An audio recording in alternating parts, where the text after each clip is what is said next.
Some of you may have heard that Mark Wahlberg was an investor in this business, F45, and we're going to break down the financials. Joe went and did a bunch of research on what the business is, how it got started, and kind of the financials and the unit economics underneath it. So maybe walk us through what is this. By the way, Mark Wahlberg, top 5 actor of all time. Whoa. No, top 10. Doesn't have an Oscar. Does he not have an Oscar? He does not. Johnny Facts. Not the Samuel L. Jackson too, which Damn, I didn't know we had TMZ here. He doesn't have an Oscar? no, but everyone, the Academy, they got their own criteria. Yeah, well, maybe they're discriminating against him because he's such a badass on the screen that they're like, hey, you know. Well, he I think makes he's a good a lot of money. Didn't Leonardo DiCaprio, he didn't get one for a long time? For a long time. Until he got dressed as a bear in the movie and then the wolf crawled around on the ground for 4 hours. Yeah, and then they gave it to him, right? They're like, you crawled around enough. You're good. You suffered for that. All right. So the only reason I know about F45, other than Joe was telling me about it yesterday, is that Mark Wahlberg actually has an episodic series on HBO. Long story. Polina got a free trial at HBO to watch some other show. I saw it. I started watching. It's called Wall Street. WAHL is how he spells it. And it follows him around with all of his business endeavors. It was actually very well done. His production company did it. And it happens to, they started to record all of the content pre-pandemic. And then they follow him through the pandemic as he's literally dealing with his merchandise business, his gym business, all these different businesses are falling apart during the pandemic. And it's fascinating to watch somebody that you would think of as exclusively being an actor or an entertainer to not then see him as a financier, an entrepreneur, etc. So talk to us about F45 and what this business is. So F45 is a franchisor and operator of fitness clubs. It started in Australia in 2013, and it's moved into the US. Their model is essentially just franchising these gym memberships. So I wrote a longer detailed post in my newsletter this morning, readhuddleup.com, if you want to check that out. No free advertising. No free ads. But the general gist of the story is they IPO'd last week. They raised $190 million $230 million, valued the business at $1.5 billion, founded in 2013. Most of their gyms here are now located in the US, but they're expanding aggressively. So the economics of the business are actually what's fascinating. The average gym costs about $315,000 to open for a person. That includes real estate and everything that goes along with the franchise fees.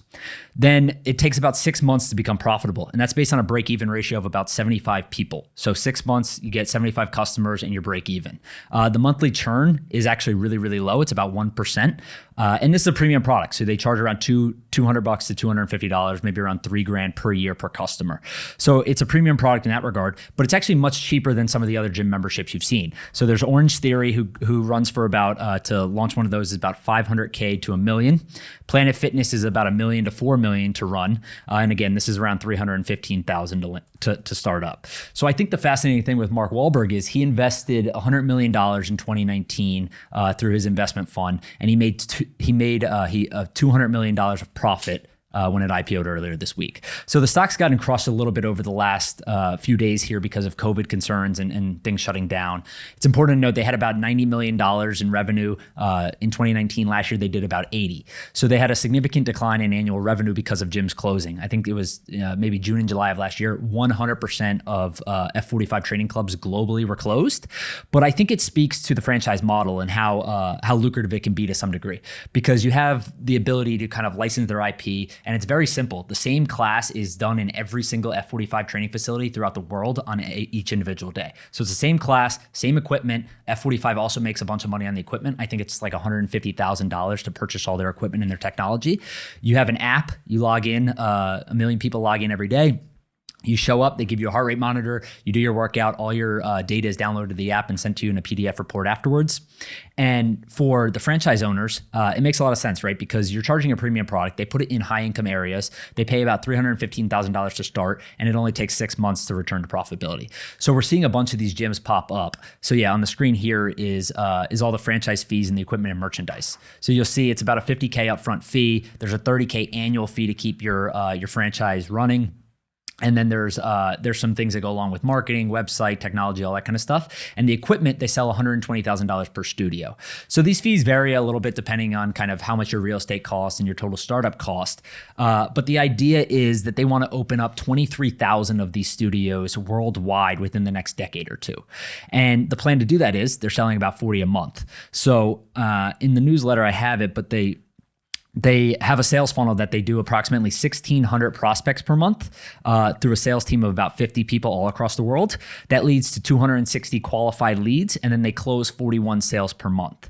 So they're selling about 40 to 45 franchises depending on the given month. And their idea is basically just to expand aggressively within the US now. They're going to try to open up, a couple thousand now within the next couple of years here. And Mark Wahlberg, obviously, he's a longtime user. I think in the documentary, he goes to a couple of the classes and stuff, but he made a lot of money on it. He invested at a $450 million valuation. It's 1.5 now. He invested $100 million at 450. Yeah. So it's like Mark Wahlberg. I think the name of the firm is Mark Wahlberg Investment Group or something like that. But essentially, yeah, it's his and it's a fund. It's not all his personal capital. Yeah, it's a fund, but I think a large percent of it is his personal Got it. capital. So it's basically a lot of his money, plus he's got some outside capital. He made $100 million investment. I mean, that is a big boy bet on a business. A $450 million valuation. He almost bought a quarter of the company, right?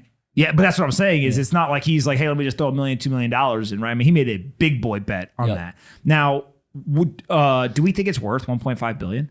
So that's like 10 times, 12 times revenue right now, right? That's pretty aggressive for a brick and mortar gym membership facility. But when you look at it from they have the opportunity to basically 7 or 8x over the next decade, going from 3,000 clubs currently to 23,000. So if they're able to do that, I think it makes a lot of sense. It's essentially just printing cash, right? If the facility's open, you're making money on not only the initial investment of kind of the fees, but then you have the recurring revenue fees every year when they have to renew their membership. You have the equipment, anything breaks, they have to buy more from you. There's some tech stuff that goes on with the membership fees and structure on their kind of membership stack online. And then they're going to be doing meal plan, everything that goes along with it, they're going to start doing. So I think, a lot of it for me comes down to the transition between at-home fitness versus kind of going back into gyms, right? And we'll see how that works when COVID kind of hopefully ends in the next few months and there's no more lockdowns. But it's almost like it's Peloton versus F45, right? Of like, hey, one is clearly betting on at home for the future, and one is saying, hey, no, we still think there's a high demand for premium in-person group fitness classes. I just saw that Peloton's releasing an in-game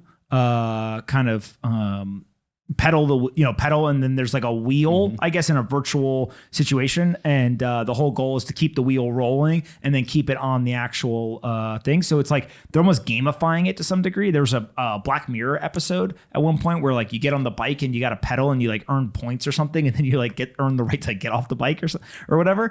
So it feels a little kind of weird like that. But what do you think? Like, do you think that people want to do this only at home, or do you think group fitness still has kind of value and folks will continue to go back into the gym? Or is it going to be pre-COVID, just some people like at home, some people don't, and we'll have the same distribution? Yeah, I think we're definitely going to see a shift towards at home. But I think that there's, when it comes to F45, there is still that demand for that premium in-person group fitness class. And the thing that F45 did really well, and one of the reasons Mark Wahlberg credits with making that big $100 million bet, was the idea that it was a fitness class that everyone from every fitness level could attend and work out in, right? So the way it's structured is, I've actually never been to a class, but I've seen kind of some of the videos and the outlines of it. And essentially, could you survive a class? I'd be just fine. He said everyone from every fitness level. So top tier athletes like myself would be all right. But yeah, so you basically, there's like, 30 or a minute section kind of intervals, and you rotate stations and stuff like that. But there's no mirrors.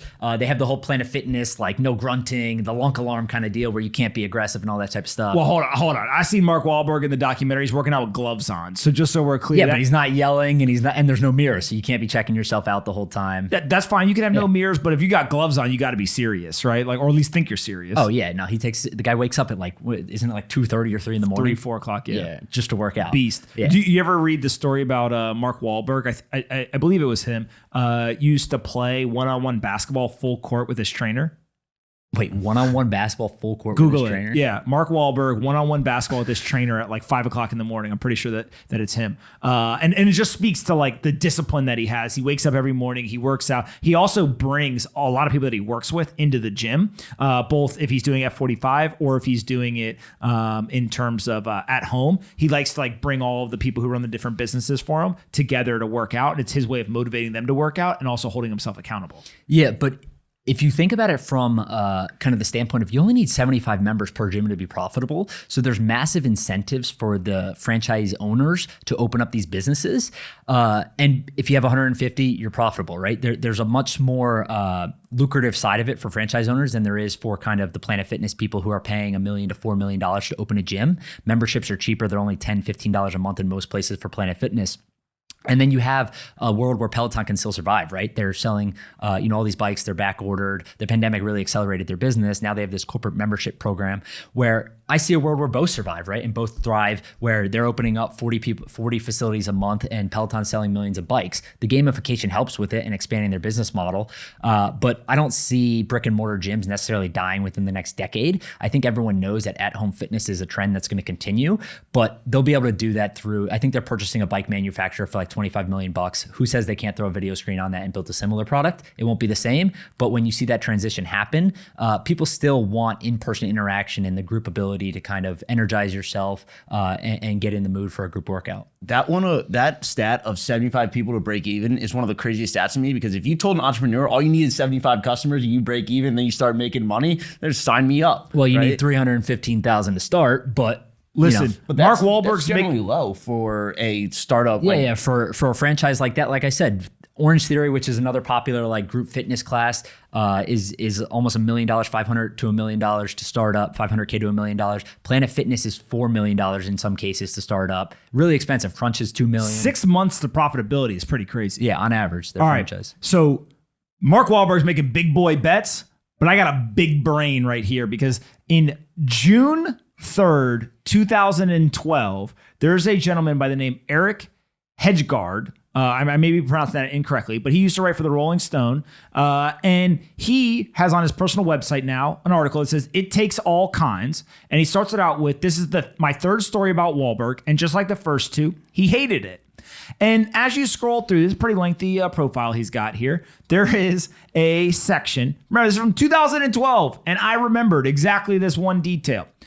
For the next hour, he, Mark Wahlberg, plays full court one-on-one basketball. And from the guy he's playing, quote, "He will kill you from the outside, and then he's great at driving to the basket," end quote.